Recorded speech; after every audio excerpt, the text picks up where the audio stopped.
By the summer of 1987, I was running out of options. I was 17, broke, and desperately looking for a job.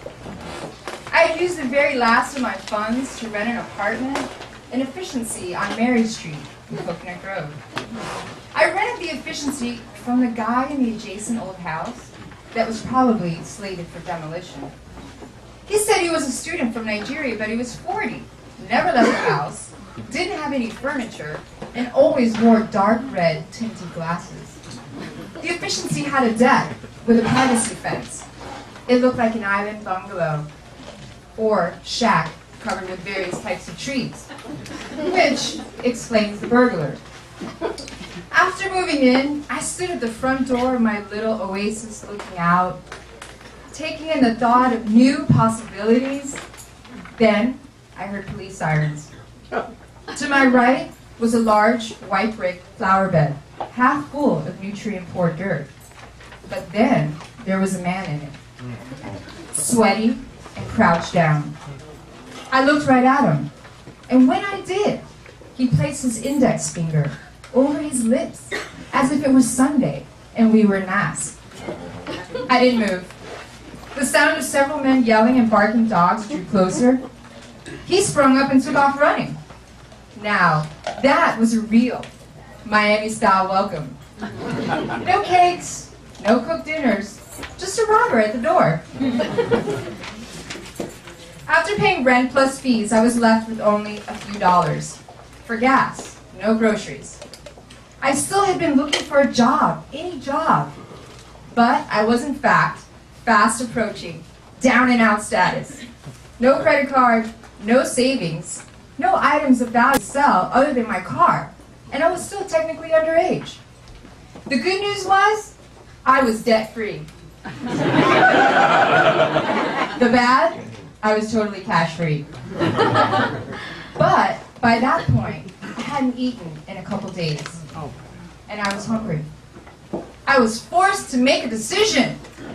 On my walk, contemplating the options, I wondered, could I apply for a job stripping? No, I had a few things against me. I was not overly pretty nor polished, and not even particularly charming. It was the 80s. I could have sold cocaine. But that kind of scared me.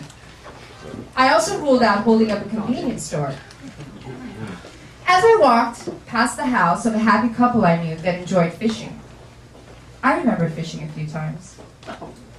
I briefly lived in the Keys with my godmother. We'd fish and eat what we caught. So I explained to the happy couple, living in a much nicer place than I was, that I fished all the time, down in the Keys. I just didn't have my pole with me. Can I borrow one of yours, I asked. They said, sure. And what are you planning to use for bait? I hadn't thought that far, but true to form I answered, I'm going to catch it. Not having a clue how or with what. After I acquired the idea and the means, the next step was where to fish. I'd seen people fish from bridges, and the closest was Key Biscayne, and close was good since I was driving on fumes in my white vintage four-door Dodge Dart. If things got bad, and not that they weren't already, I thought I could live in that car. So, from where I stood, top of the bridge, it was a beautiful and clear day. I held the pole tight, dropped the fishing line down, and hooked into the water without any bait, only faith. I placed the hook near the bridge's barnacles. From above, I could see the shimmer of swimming fish fillets. I jerked the pole straight up every few seconds, and once with such force, it nearly left my hands and flew behind me into 5 lanes of traffic. But after several attempts, I snagged a little fish and cut him up as bait. I was having fun, but a trip to Publix would have been much easier. After some time, I had finally struck gold. I had one on the line. I was nervous and excited, hoping I had caught the fish, not just snagged it. It was heavy. I didn't want to lose it. I reeled him up. When I got him up and over the railing, I didn't know what kind it was, but it looked like the good kind. I was so happy, and for a minute, I forgot about being hungry. The fish died on the way home. As I drove, I remembered of some kind of revelation that the efficiency didn't have a kitchen.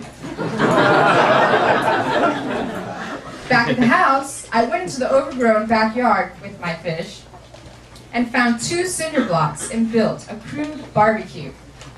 I laid the fish whole in borrowed foil. Then I eagerly fanned the flames. He cooked, I watched.